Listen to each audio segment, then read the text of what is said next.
जय श्री कृष्ण, राधे राधे। हम श्रीमद् भागवत गीता पढ़ रहे थे, उसमें हमारा दूसरा अध्याय चल रहा था। दूसरा अध्याय में आज हम श्लोक 48 पढ़ेंगे और उसका अर्थ समझेंगे। आगे भी श्लोक पढ़ेंगे और उसका अर्थ समझेंगे। तो आइए शुरू करते हैं। श्लोक 48 क्या कहता है? योगस्थः कुरु कर्माणि संगम त्यक्त्वा धनंजय सिद्धि सिद्ध्यो समा भूत्वा समतम योगा उच्यते। हे धनंजय, तू आसक्ति को त्याग कर तथा सिद्धि और असिद्धि में समान बुद्धि वाला होकर योग में स्थित हुआ कर्तव्य कर्मों कर समत्व ही योग कहलाता है। प्रश्न: सिद्धि और असिद्धि में सम होने पर आसक्ति का त्याग तो उसमें आ ही जाता है, फिर यहाँ अर्जुन को आसक्ति का त्याग करने के लिए कहने का क्या भाव है? इस श्लोक में भगवान ने कर्म योग के आचरण की प्रक्रिया बतलाई है। कर्म योग का साधक जब कर्मों में और उनके फल में आसक्ति का त्याग कर देता है, तब उसमें राग द्वेष का और उसमें होने वाले हर्ष शोक आदि का अभाव हो जाता है। ऐसा होने से ही वह सिद्धि और असिद्धि में सम रह सकता है। इन दोषों के रहते सिद्ध और असिद्धि में सम नहीं रहा जा सकता तथा सिद्धि और असिद्धि में अर्थात किए जाने वाले कर्म के पूर्ण होने और न होने में तथा उसके अनुकूल और प्रतिकूल परिणाम में सम रहने की चेष्टा रखने से अंत में राग द्वेष आदि का अभाव होता है। इस प्रकार आसक्ति के त्याग का और समता का परस्पर घनिष्ठ संबंध है एवं दोनों परस्पर एक दूसरे के सहायक हैं। इसलिए भगवान ने यहाँ आसक्ति का त्याग करके और सिद्धि असिद्धि में सम होकर कर्म करने के लिए कहा है। जब सब तत्व का ही नाम योग है, तब सिद्ध और असिद्धि में सम होकर कर्म करने के अंतर्गत ही योग में स्थिति होने की बात आ जाती है। फिर योग में स्थित होने के लिए अलग कहने का क्या अभिप्राय है? कर्म की सिद्धि और असिद्धि में समता रखते रखते ही मनुष्य की समभाव में अटल स्थिति होती है और समभाव का स्थिर हो जाना ही कर्म योग की अवधि है। अतः यहाँ योग में स्थित होकर कर्म करने के लिए कहकर भगवान ने यह भाव दिखलाया है कि केवल सिद्ध और असिद्धि में ही समतत्व रखने से काम नहीं चलेगा। प्रत्येक क्रिया के करते समय भी तुमको किसी भी पदार्थ में, कर्म में या उसके फल में अथवा किसी भी प्राणी में विषम भाव न रखकर नित्य समभाव में स्थित रहना चाहिए। समतत्व ही योग कहलाता है। इस कथन का क्या भाव है? इससे भगवान ने योग पद का परिभाषिक अर्थ बतलाया है। अभिप्राय यह है कि यहाँ योग समता का नाम है और किसी भी साधन के द्वारा समतत्व को प्राप्त कर लेना ही योगी बनता है। अतएव तुमको कर्म योगी बनने के लिए समभाव में स्थित होकर कर्म करना चाहिए। इस प्रकार कर्म योग की प्रक्रिया बतलाकर अब सकाम भाव की निंदा और समभाव रूप बुद्धि योग का महत्व प्रकट करते हुए भगवान अर्जुन को उसका आश्रय लेने के लिए आज्ञा देते हैं। अब श्लोक 49 पढ़ते हैं। दूरेन ही औरम कर्म बुद्धि योगात धनंजय बुधौ शरणम अनिक्षम कृपना फल हेत्वा। इस सम स्वरूप बुद्धि योग से सकाम कर्म अत्यंत ही निम्न श्रेणी का है। इसलिए हे धनंजय, तू समबुद्धि में ही रक्षा का उपाय ढूंढ अर्थात बुद्धि योग का ही आश्रय ग्रहण कर, क्योंकि फल के हेतु बनने वाला अत्यंत दीन है। बुद्धि योगात पद यहाँ किस योग का वाचक है? कर्म योग का या ज्ञान योग का? जिसमें ममता, आसक्ति और कामना का त्याग करके समबुद्धि पूर्वक कर्तव्य कर्मों का अनुष्ठान किया जाता है, उस कर्म योग का वाचक यहाँ बुद्धि योगात पद है। क्योंकि 39वें श्लोक में योगे तित्वाम श्रेणु अर्थात अब तुम मुझसे इस बुद्धि को योग में सुनो, यह कहकर भगवान ने कर्म योग का वर्णन आरंभ किया है।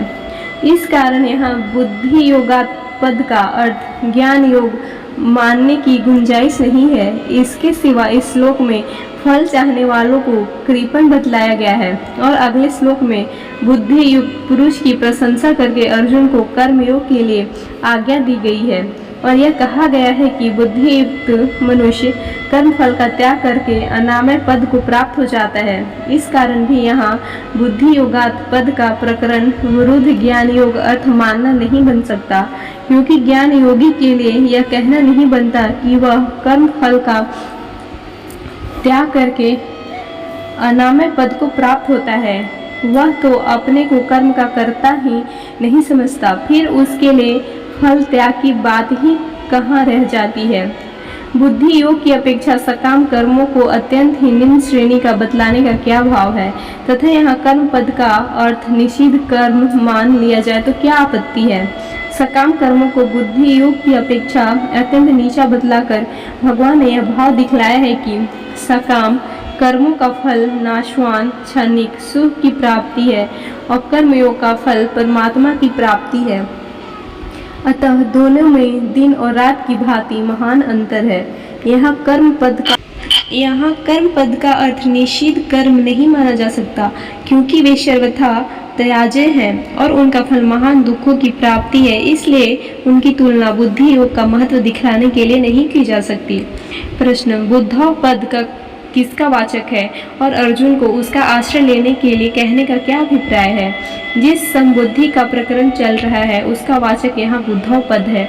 उसका आश्रय लेने के लिए कहकर भगवान यह भाव दिखलाया है कि उठते बैठते चलते फिरते सोते जागते और हर एक कर्म करते समय तुम निरंतर समभाव में स्थित रहने की चेष्टा करते रहो। यही कल्याण प्राप्ति का सुगम उपाय है। कर्म फल हेतु बनने वाले अत्यंत दीन है, इस कथन का क्या भाव है।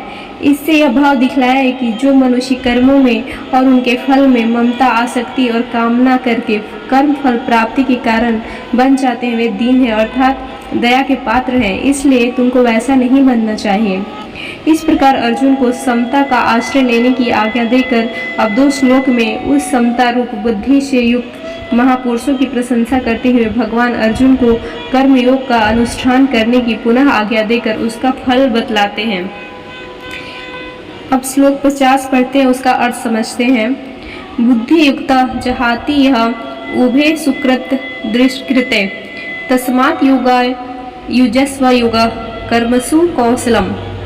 समबुद्धि युक्त पुरुष पुण्य और पाप दोनों को इसी लोक में त्याग देता है, अर्थात उनसे मुक्त हो जाता है। इससे तू सम तत्व रूप योग में लग जा। यह सम तत्व रूप योग ही कर्मों में कुशलता है, अर्थात कर्म बंधन से छूटने का उपाय है। समबुद्धि युक्त पुरुष पुण्य और पाप दोनों को इसी लोक में त्याग देता है। इस कथन का क्या भाव है। इससे यह भाव दिखलाया गया है कि जन्म जन्मांतर में और इस जन्म में किए हुए जितने भी पुण्य कर्म और पाप कर्म संसार रूप से अंतःकरण में संचित रहते हैं, उन समस्त कर्मों को समबुद्धि से युक्त कर्मयोगी इसी लोक में त्याग देता है, अर्थात इस वर्तमान जन्म में ही वह उन समस्त कर्मों से मुक्त हो जाता है। उसका उन कर्मों से कुछ भी संबंध नहीं रहता, इसलिए उसके कर्म पुण्य जन्म रूप फल नहीं दे सकते, क्योंकि निस्वार्थ भाव से केवल लोक हितार्थ किए हुए कर्म से उनके समस्त कर्म विलीन हो जाते हैं।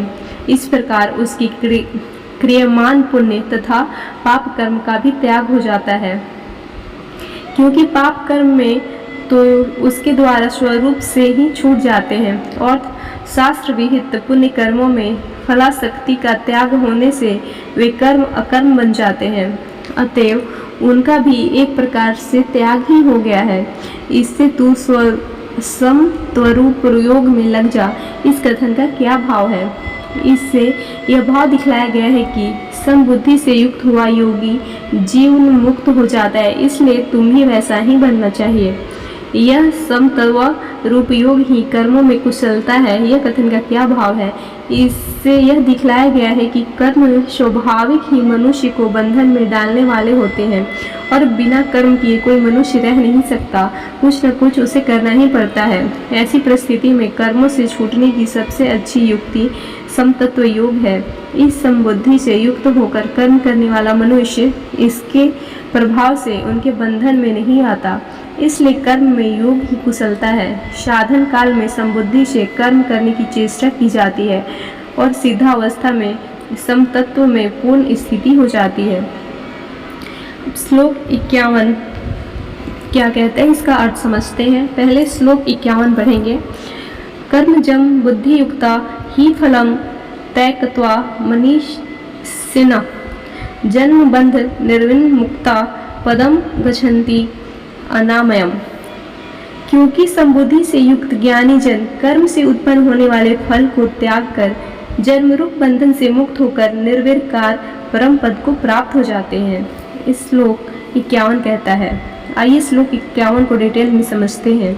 ही पद का क्या भाव है? ही पद हेतुवाचक है। इसका प्रयोग करके यह भाव दिखलाया गया है कि समबुद्धि पूर्वक कर्मों का करना किस कारण से कुशलता है, वह इस श्लोक में बतलाई जाती है। बुद्धि युक्ता पद किसका वाचक है और उनको मनीषिणः कहने का क्या भाव है? जो पूर्वोक्त समबुद्धि से युक्त है, अर्थात जिनमें समभाव की अटल स्थिति हो गई है, ऐसे कर्म योगियों का वाचक यहाँ बुद्धि युक्ता पद है। उनको मनीषिणः कह के यह भाव दिखलाया गया है कि जो इस प्रकार संभाव से युक्त होकर अपने मनुष्य जन्म को सफल कर लेते हैं, वे ही वास्तव में बुद्धिमान और ज्ञानी हैं। जो साक्षात मुक्ति के द्वार रूप इस मनुष्य शरीर को पाकर भी भोगों में फंसे रहते हैं, वे बुद्धिमान नहीं हैं। उन बुद्धि युक्त मनुष्यों का कर्म से उत्पन्न होने वाले फल को त्याग कर जन्म रूप बंधन से मुक्त हो जाना क्या है? समता रूप योग के प्रभाव से उनका जो जन्म जन्मांतर में और इस जन्म में किए हुए समस्त कर्मों के फल से संबंध विच्छेद होकर बार बार जन्मे और मरने के चक्र से सदा के लिए छूट जाना है, यही उनका कर्म से उत्पन्न होने वाले फल का त्याग करके जन्म बंधन से मुक्त हो जाना है। क्योंकि तीनों गुणों के कार्य रूप संसारिक पदार्थ में आसक्ति ही पूर्व जन्म का हेतु है, उसका उनमें सर्वथा अभाव हो जाता है। इस कारण उनका पुनः जन्म नहीं हो सकता। ऐसे पुरुषों का निर्विकार अनामय परम पद को प्राप्त हो जाना क्या है? जहाँ राग द्वेष आदि क्लेशों का, शुभाशुभ कर्मों का, हर्ष शोकादि विकारों का और समस्त दोषों का सर्वथा अभाव है, जो इस प्रकृति और प्रकृति के कार्य से सर्वथा अतीत है, जो भगवान से सर्वथा अभिन्न भगवान का परम धाम है, जहाँ पहुँचे हुए मनुष्य वापस नहीं लौटते, उस परम धाम का वाचक अनामय पद है। अतः भगवान के परम धाम को प्राप्त हो जाना, सच्चिदानंद घन निर्गुण निराकार या सगुण साकार परमात्मा को प्राप्त हो जाना, परम गति को प्राप्त हो जाना या अमृतत्व को प्राप्त हो जाना, यह सब एक ही बात है। वास्तव में कोई भेद नहीं है, साधक को मान्यता का ही भेद है। भगवान ने कर्म योग के आचरण द्वारा अनामय पद की प्राप्ति बतलाई। इस पर अर्जुन को यह जिज्ञासा हो सकती है कि अनामय पद की प्राप्ति मुझे कब और कैसे होगी। इसके लिए भगवान 2 श्लोक में कहते हैं। यदा ते मोह कलिम बुद्धि व्यक्तियस्ति तदा गंतासि निर्विन्दम श्रोतवयस्य श्रुतस्य च। इसका अर्थ समझते हैं। अब इस श्लोक 52 है। जिस काल में तेरी बुद्धि मोह रूप दल दल को भली भांति पार कर जाएगी, उस समय तू सुने हुए और सुनने में आने वाले इस लोक और परलोक संबंधी सभी भोगों से वैराग्य को प्राप्त हो जाएगा।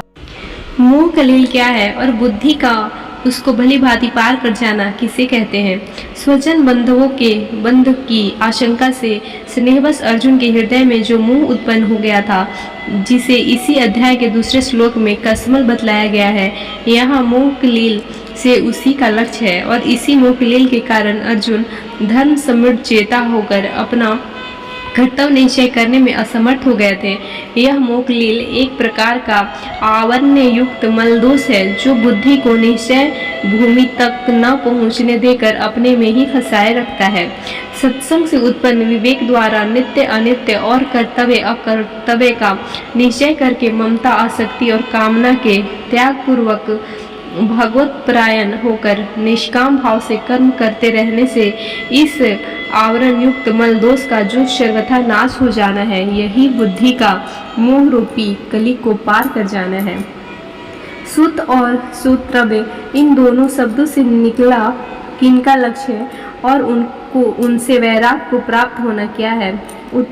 इस लोक और परलोक के जितने भी भोगैश्वर्य आदि आज तक देखने और सुनने में अनुभव में आ चुके हैं उनका नाम श्रुत है, और भविष्य में जो देखे सुने और अनुभव किए जा सकते हैं उन्हें श्रुतवय कहते हैं। उन सब को दुख के हेतु और अनित्य समझकर उनमें जो आसक्ति का सर्वथा अभाव हो जाना है, यही उनसे वैराग्य को प्राप्त होना है। भगवान कहते हैं कि मोह के नाश होने पर जब तुम्हारी बुद्धि सम्यक प्रकार से स्वाभाविक स्थिति में पहुंच जाएगी, तब तुम्हें इस लोक और परलोक से समस्त क्षणिक पदार्थों से यथार्थ वैराग्य हो जाएगा। आज की वीडियो में इतना ही, आगे मिलते हैं। दूसरा अध्याय अभी संपूर्ण नहीं हुआ है, उसे हम आगे की वीडियो में पूरा करेंगे। तब तक के लिए राधे कृष्ण राधे कृष्ण। इसी प्रकार के अध्यात्म से जुड़े रहने के लिए कृपया हमारे चैनल को सब्सक्राइब कर लें और हमारे वीडियो को लाइक करें। जय श्री कृष्ण।